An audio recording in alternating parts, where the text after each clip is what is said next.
G'day everyone and welcome back to Digging Deeper Ag Chats with Al. I'm really excited to kick off 2026 with you. We've just finished our first full calendar year of podcasts and I just want to say a big thank you to everyone who's listened, shared an episode, sent a message or stopped me for a chat. I genuinely appreciate it. This year we're aiming to bring you even more great guests with plenty of practical conversations you can take straight back to your own operation. We'll be featuring more local producers too. People right here in our region who are doing good things, having a crack, who've got great stories worth sharing. I'm also pleased to say that we've got some regular voices returning. Chelsea from Herd Solutions will be joining us on a monthly basis with veterinary updates and timely animal health advice. And Morgs from Elders is back as well, committed to a monthly livestock market update to help us make sense of what's happening and what it might mean on farm. So whether you're listening in the ute, on the tractor or in the yards, welcome back. I'm glad you're here and I hope you enjoy what we've got coming in 2026. Welcome everyone to Digging Deeper. We've got Morgs with us today. How you going, mate? Good, Al. How are you? And g'day to all the listeners out there. No, I'm well. It's been nice weather up here, albeit no rain at the minute. So, yeah, she's starting to dry off, Morgs. Yeah, it's incredible, really. Like heading into Easter, it was smooth sailing, wasn't it? And everyone was flying along, and then you get, a week of wind and then some 25 to 27 degree days and we're back, cat amongst the pigeons. Now I was throwing you a segue there to say how right you were because someone might have predicted this a couple of months ago. Yeah, well look, as you know, I am a big follower of all weather apps. Not really, but no, just the sense was there. Anyway, look, I'm not going to get too smug about it, Al, but yeah, you're right, I was right. And then what's your gut feel now? Are we going to be dry through winter here in Gippsland, or is this just a little blip in our season? It might be a blip in the season. I think, obviously the good time, if we get limited rain, if you got later crops and things like that mightn't be that fun, but there's minimal evaporation from here on in. We'll get a bit of heat and a bit of wind, but hopefully we get a bit of rain as well, and it's a little bit easier than having, that summery weather, so we can still formulate some sort of a crop and a season from here. But it might just get a bit tight. I remember maybe 10 or 15 years ago when we had a July when it was nearly blanketed in frost the whole month. If you see back-to-back frosts occurring, I'd probably suggest, we could be heading into an extended dry period. Right. What's the thought behind that, Morgs, or is it just an observation? No, it's, just sort of what a lot of older cockies have told me when you get repeat frosts, start to worry. Yeah. So prepare yourself. Well, I think there was a hint of a frost one day there, but it's been far from it, actually. It's been very mild. And it's not just here, Al. We're talking about in the hills and everywhere else, There have been a few frosts in the hills and things like that, so things are starting to tighten up there too. We could be into winter. Hopefully we keep picking up the old sporadic rainfall event and we all sort of cruise along. But, I think we're heading into a winter anyway, so you've got to be prepared one way or another. So prepare your best you can. Well, it's interesting you said this a decade ago. I've actually got some questions here because you've been in the area for about 35, 40 years now? Yeah, half that, yeah. I've been around for 40 odd years now, but I was a prominent South Gippslander. But I did tell my mother the other day I've actually lived in East Gippsland longer than South Gippsland, so that's it. Well, so East Gippsland. So I reckon my great-grandchildren will be locals. Yep. Oh, Linden might even be 3 or 4 more generations yet, so if you want to be local to Linden, So producers over the last decade, how have you seen changes when we're coming up to dry times? Have you seen differences how producers operate now coming into dry times?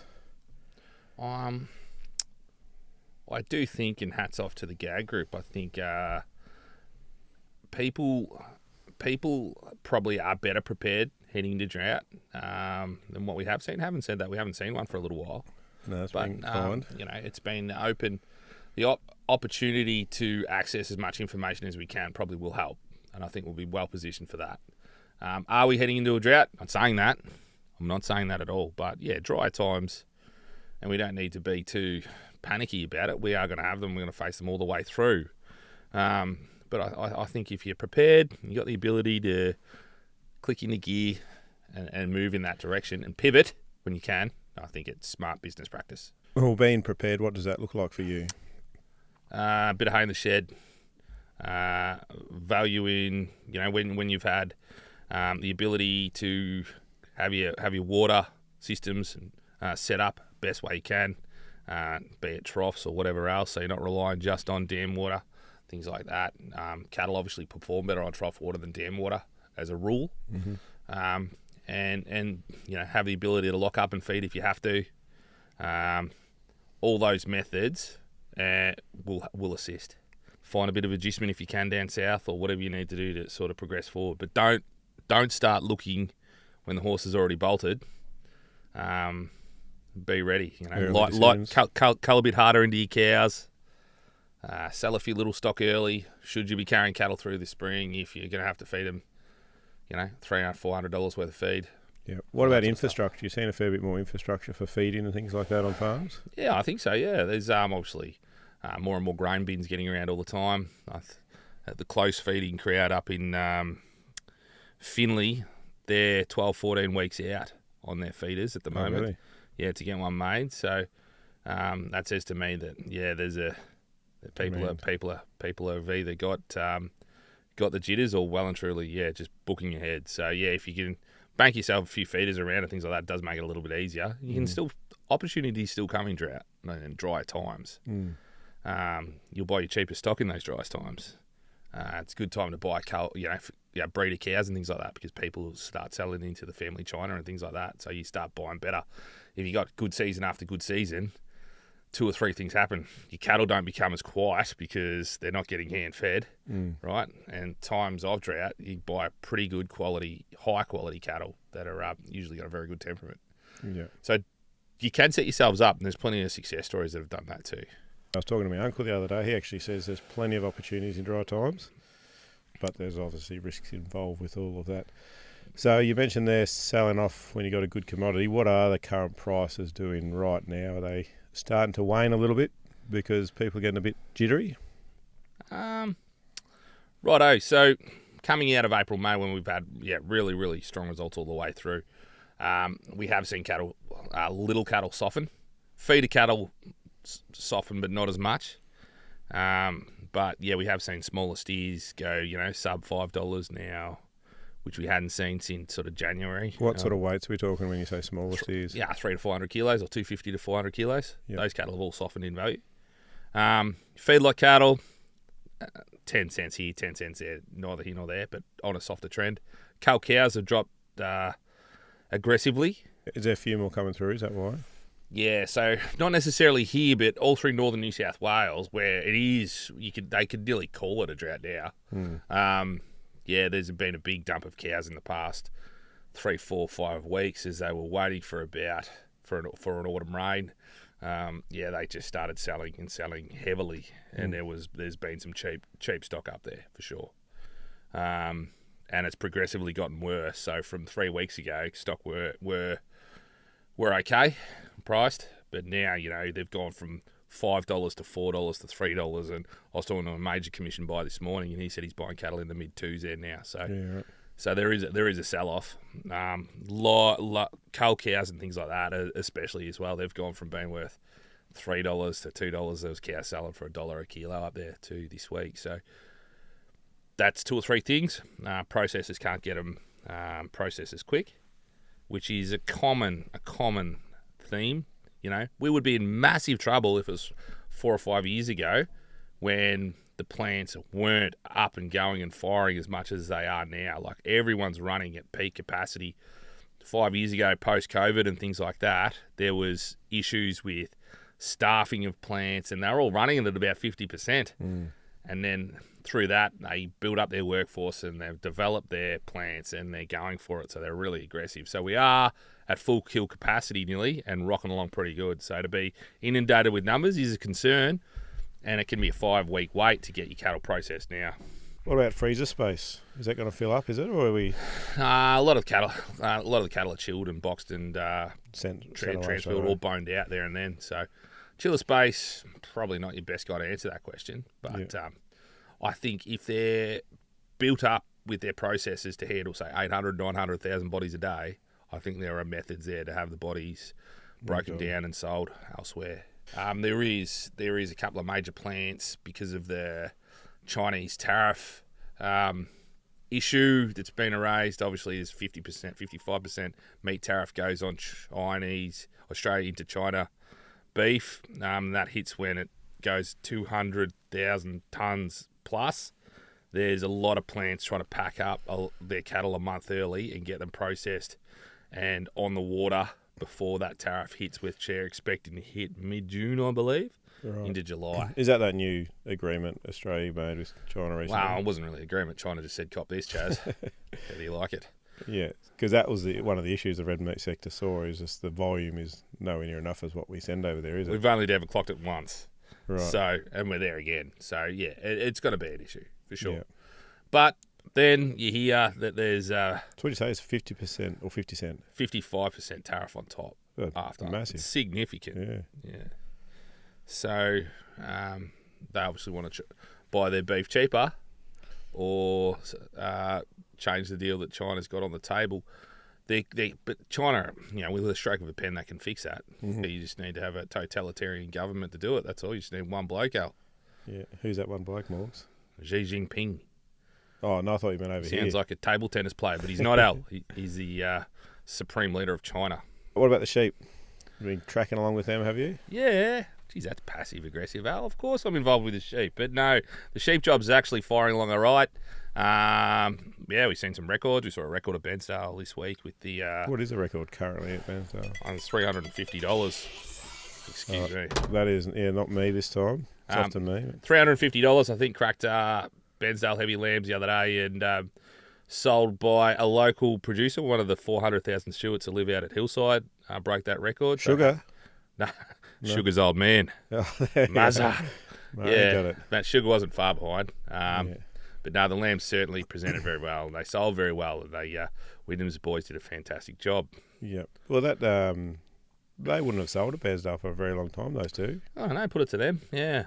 I think they come and they go. They saw an opportunity. Obviously, it's a good market at Bairnsdale. But, I think hats off to them. But there was an outstanding run of lambs, the best run of lambs you'll see at Bairnsdale the other day. Yeah, good to see. Forward contracts for lambs. I heard a little birdie tell me that it might be dropping off a little bit. Is that right? Not dropping off, but a couple of major processors put out forwards. Mm-hmm. Got dry, filled very quickly, and then they're thinking maybe they've taken that offer off the table for a lock-in.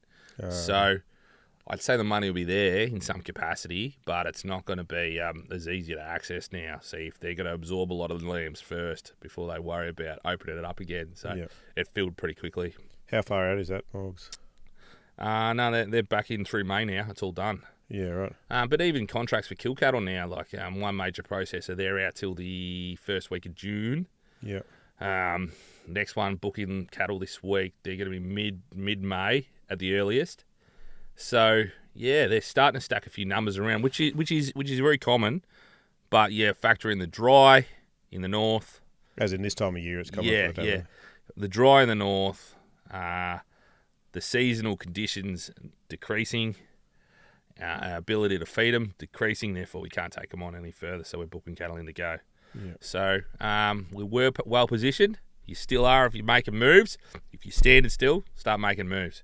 Talk to your agent and get active. Yeah. Don't get caught out. That's just another second client ringing me. They're trying to sell cattle out.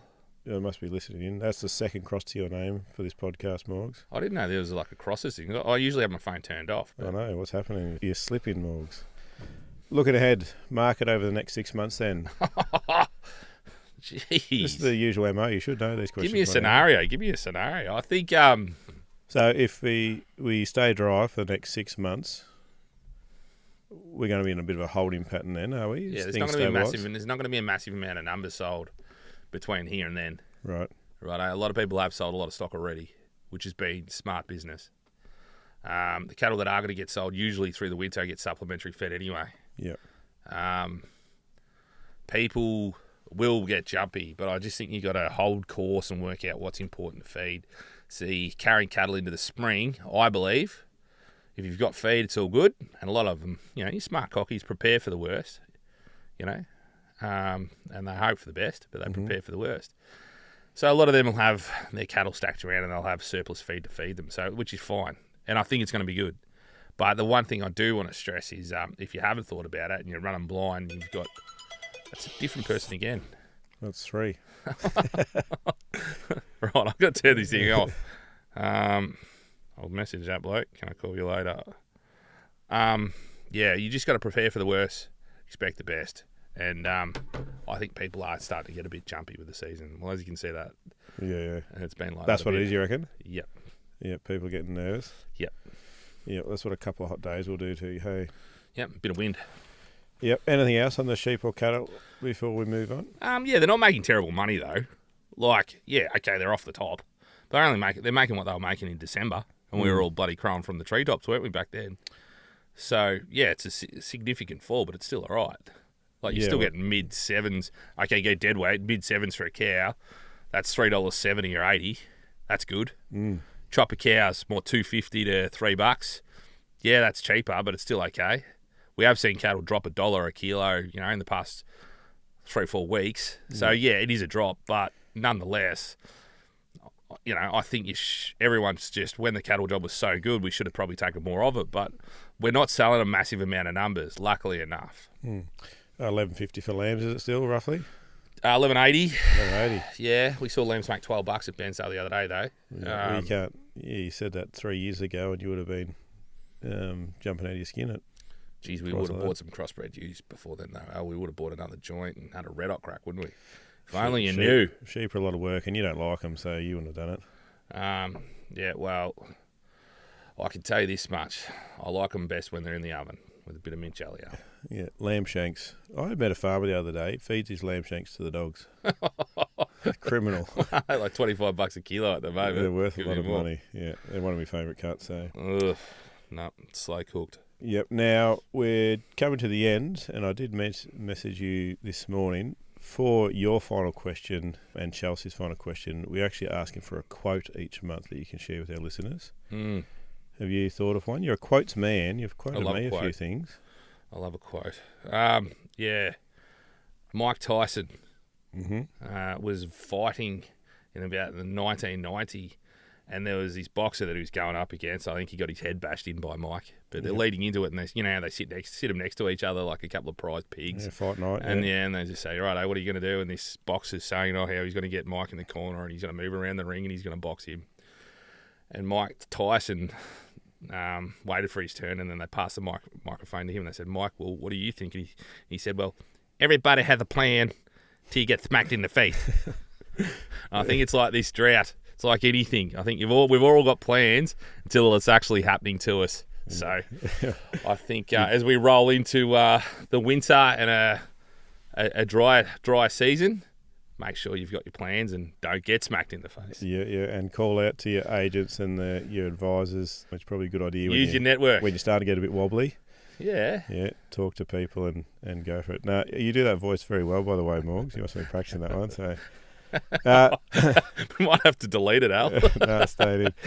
Now, I've actually got sent in a couple of gifts for you because it was your birthday I mentioned on the podcast last month. And it's not the lady I called out.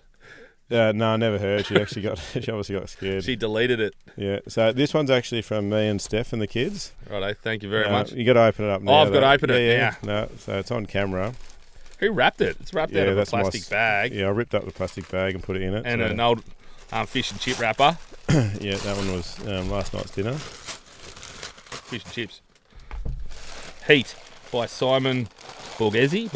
Yeah, the alchemy of food. I can't vouch for it, but we were around at your place a couple of weeks ago and you got this nice wood-fired heater thing, and I thought, what better way to get you a cookbook? You can cook some feasts up in that. Absolutely. Thank you very much, Al. So Thank you very much. You and Jess can have a flick through that as well.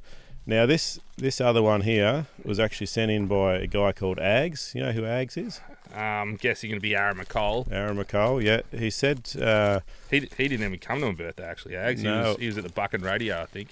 No, he said, you might need this. He sent a little note along and said, you might need this for your day-to-day business. Oh, a calculator, a Casio calculator. Yeah, so he's written me a little note here and said, you might need this in your line of work. You've been making his job really hard lately. Your mass hasn't been adding up, with small lambs worth $250 and big bulls worth over $5,000. His clients are coming to him complaining, so Thought you might need this calculator. And my big bulls are making more than that, Ags, and you should know that. But I suppose coming out of Buchan, they're probably not as good as the Yense bulls. So, pot shot to all the Buchan people. But thank you very much, Ags. No worries. Does it come with batteries, does it? Hey? Yeah, it does. But I can understand. I do all my calculations in my head, but Aaron needs all his fingers and toes. Yeah, right. And they're incredibly hairy toes, I can tell you. There we go. Oh, Aaron, if you're listening, he got his calculator. Thanks, Al. Thanks for coming, Morgs. Yep, and thank you very much for the gifts. And keep listening to us, listeners. I hope we do provide you with some sort of relevant information. Some people, my mum said it just sounds like two blokes at the front bar when she listened to this podcast. So maybe we should do it a bit later on and have beers instead of coffee. And then everyone will be getting called out, Al. And we're calling out a person an event. Yeah, you got to talk about the event for next week? Yes. Have you got a date? It's Wednesday night. Yep. Chris JU. Yourself. Yep. Finance and feeding for farmers, isn't it? That's what the night's basically called, and that's what it's based about. Yep, and it's probably a very relevant time now. I know I was talking to Chris the other day. Cost of production is one of his key things he's going to be looking at. So looking at how much it costs you to produce the article, and then how much you need to sell it for and where you need to sell it for. And that's Wednesday next week, which will be the 5th. 5th? I think so. That doesn't sound familiar, that date. 6th. 6th? Be 7 days. We'll make it the 6th, though. Yeah, it is the 6th. Yeah, we'll put it on the 6th now. I'll change it from the 5th, though. All right, I can edit that one out for you. So jump on to Facebook. The flyer will be up on Facebook on the Gippsland Ag Group's website, and book in for that. And yeah, it'll be really, really worthwhile event to attend. You get to hear Morgs in live as well. Shoot him some questions as well. Acoustic Morgan. Acoustic Morgans. Yeah. I'm live at the wireless. Oh, radio. Oh, very good. We'll get you a capo and you can play guitar as well if you like. All right, thanks, Morgs. Thanks, Al.